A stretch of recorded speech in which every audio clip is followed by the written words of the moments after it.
শুভেচ্ছা সরকারি মুজিব কলেজের একাদশ শ্রেণীর ছাত্রছাত্রী। আজকে আমি নতুন একটি টপিক শুরু করতে যাচ্ছি। টপিকটি হচ্ছে খুবই পরিচিত, তোমরা স্কুলে করেছো বারবার, কমপ্লিটিং সেন্টেন্স। তো কমপ্লিটিং সেন্টেন্স তুমি যখন কলেজে পরীক্ষা দিবে এইচএসসিতে, সেখানে 10টি সেন্টেন্স থাকবে। 10টি সেন্টেন্সকে তোমাকে কমপ্লিট করতে হবে। এই 10টি সেন্টেন্সের জন্য প্রতিটার জন্য 0.5 করে নাম্বার, অর্থাৎ হাফ মার্ক করে 5 নম্বরের প্রশ্ন হবে।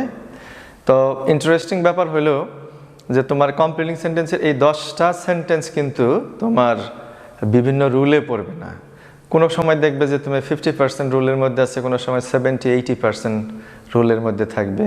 তো দু একটা বা তিনটা থাকতে পারে যেগুলো রুলে পড়বে না, সেগুলো তুমি করতে পারবে। এমন না যে খুব কঠিন সেন্টেন্স দেবে যেটা তুমি করতে পারবে না, তো করতে পারবে এমন বাক্যই দেবে। তো কমপ্লিটিং সেন্টেন্স করতে গেলে আমরা আজকে কমপ্লিটিং সেন্টেন্সের জন্য একটা রুল বা একটা এক্সপ্রেশন আমরা শিখতে চাই। আমি বোর্ড কোয়েশ্চন থেকে একটা সেন্টেন্স নিয়েছি। তোমরা বোর্ডে আগে এই সেন্টেন্সটা দেখবে, এই কমপ্লিটিং সেন্টেন্সের এই প্রশ্নটা বোর্ডে সেট হয়েছিল। ওই সেন্টেন্সের মধ্যে যে একটি এক্সপ্রেশন আছে, আজকে আমরা সেই এক্সপ্রেশনটির ব্যবহার শিখব। ওটির মূলত দুটো ব্যবহার, পরীক্ষায় আসলে যাতে তুমি সেটা ব্যবহার করতে পারো। তাহলে একটু বোর্ডে খেয়াল করলে, একটু বোর্ডের উপরের দিকে যদি আমরা একটু খেয়াল করি, তাহলে আমরা একটা সেন্টেন্স দেখতে পাই। এই সেন্টেন্সটি তোমার বোর্ডে এসেছিল, I am an early raiser. আমি সকাল সকাল ঘুম থেকে উঠি এমন একজন ব্যক্তি, আর্লি রাইজার।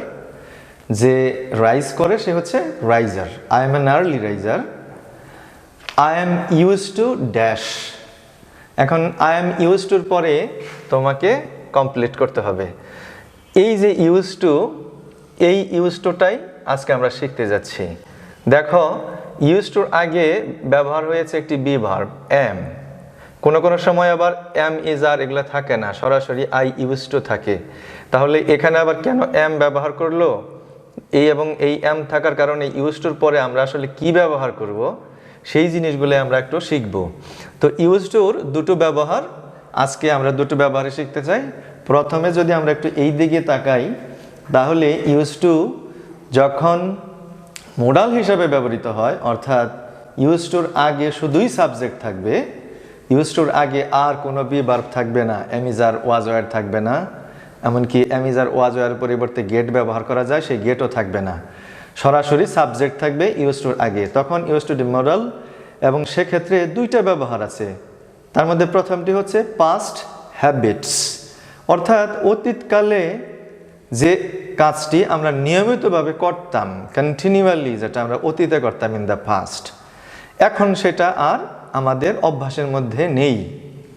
সেক্ষেত্রে আমরা ইউজ টু ব্যবহার করে থাকি। কি বললাম? যে অতীতে যেটি আমাদের নিয়মিত করতাম, নিয়মিত করার অভ্যাস ছিল, তখন আমরা এই ইউজ টু ব্যবহার করি।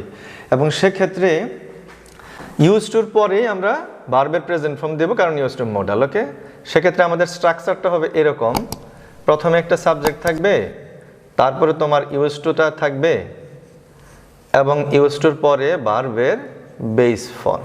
ঠিক আছে, ভার্বের বেস ফর্ম, যেটাকে কেউ কেউ প্রেজেন্ট ফর্মও বলে। আসলে এটা আমাদের বলতে হবে বেস ফর্ম। ওকে, তাহলে আমরা একটু এখানে সেন্টেন্সটা দেখি। উদাহরণ, I use to play football in school. দেখো, সাবজেক্টের পরে ইউজ টু আছে, এবং ইউজ টুর পরে ভার্বের প্রেজেন্ট ফর্ম প্লে আছে। প্লের সাথে এস নাই, আইএনজি নাই, ইডি নাই, অর্থাৎ বেস ফর্মে আছে। ঠিক আছে, I use to play football in school. বাংলাটা কি হয়? বাংলাটা হয়, স্কুলে আমি যখন পড়তাম তখন স্কুলে আমি ফুটবল খেলতাম। অর্থাৎ এই কাজটা আমি রিপিটেডলি করেছি in the past when I was in school, but things have changed. Now I don't play football in school. আগে স্কুলে যখন পড়তাম তখন আমি নিয়মিত স্কুলে ফুটবল খেলতাম। সেটা হয়তো প্রতিদিন খেলতাম অথবা একদিন পর পর খেলতাম, কিন্তু স্কুলে থাকাকালীন সময় এই কাজটা আমি নিয়মিত করতাম। ইট ওয়াজ মাই হ্যাবিট। ওকে, এরকম ক্ষেত্রে আমরা এই ইউজ টুটা ব্যবহার করব। সেকেন্ড এক্সাম্পল হচ্ছে, he use to read news paper in the morning. দেখো, এখানেও হির পরে ইউজ টু আছে, তারপরে ভার্বের present form read. He use to read news paper in the morning. সে সকালবেলায় পত্রিকা পড়তো ইন দি পাস্ট, অতীতে সে সকালবেলায় পত্রিকা পড়তো, এখন হয়তো পত্রিকা টোটালি পড়ে না, অথবা বিকালে পড়ে, অথবা রাতে পড়ে, অন্য কোনো সময় পড়ে। অতীতে নিয়মিত করতো সে, এইরকম বোঝানোর জন্য আমরা এই এক্সপ্রেশনটা করি। যেমন আমি সকালবেলায় হাঁটতাম, I use to walk in the morning, এরকম করা যেতে পারে। ঠিক আছে, এখন আমি সেটা করি না। তো এই ধরনের সিচুয়েশনে আমরা এই ইউজ টুটা ব্যবহার করি। ঠিক আছে, ইউজ টু যখন মডাল হিসেবে ব্যবহার করা হয় তখন তার আর একটা ব্যবহার আছে, সেটা হচ্ছে যে স্টেটস ওর সিচুয়েশন নো লঙ্গার এক্সিস্টস। অর্থাৎ এমন একটা সিচুয়েশন, এমন একটা পরিস্থিতি, এমন একটা বিষয় যেটা আগে সত্য ছিল, আগে ট্রু ছিল, এখন সেটি আর নাই, এখন আর সেরকম নাই, এখন বদলে গেছে। আগে সত্য ছিল, এখন সত্য নাই। সিচুয়েশনটা আগে প্রিভেল করতো, এখন করে না। ঠিক আছে, এটি কিন্তু অতীতের কোনো অভ্যাস না, এটা আগে ঠিক ছিল, এখন আর সেরকম না, এখন চেঞ্জ হয়ে গেছে। এরকম আমরা এক্সাম্পল সেন্টেন্সগুলো দেখি। দেখো, 1 নম্বর সেন্টেন্স হচ্ছে Robin use to live in London. Robin লন্ডনে থাকতো, এখন সে আর লন্ডনে থাকে না, এখন সে ঢাকায় থাকে।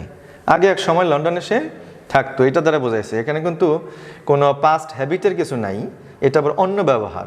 ঠিক আছে, আগে সত্য ছিল, এখন আর এটি সত্য নয়, it's not true right now. দ্বিতীয় এক্সাম্পলে, I use to have long hair. আগে আমি লম্বা চুল রাখতাম, এখন আমি চুল কেটে ফেলেছি। তার মানে আগে আমার অতীতে লম্বা চুল ছিল, এখন আর নেই। ঠিক আছে, দেখো এই দুটো এক্সাম্পলও কিন্তু তাই। সাবজেক্টের পরেই সরাসরি ইউজ টু এবং তারপরে ভার্বের প্রেজেন্ট ফর্ম। এখানে রবিনের পরে সরাসরি ইউজ টু এবং তারপরে ভার্বের প্রেজেন্ট ফর্ম। ওকে, আমাদের সর্বশেষ যে example sentence, my business use to be profitable. আমার ব্যবসাটা আগে প্রফিটেবল বা লাভজনক ছিল, এখন খালি লস হচ্ছে বারবার।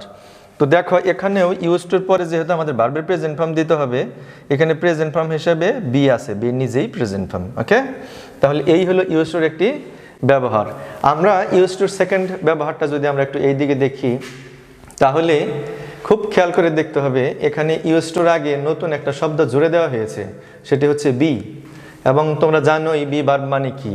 বি ভার্ব মানে হচ্ছে তোমার এখানে বির পরিবর্তে তুমি am, is, are, was, were, এই ভার্বগুলোকে তুমি ব্যবহার করবে, অর্থাৎ বি ভার্ব।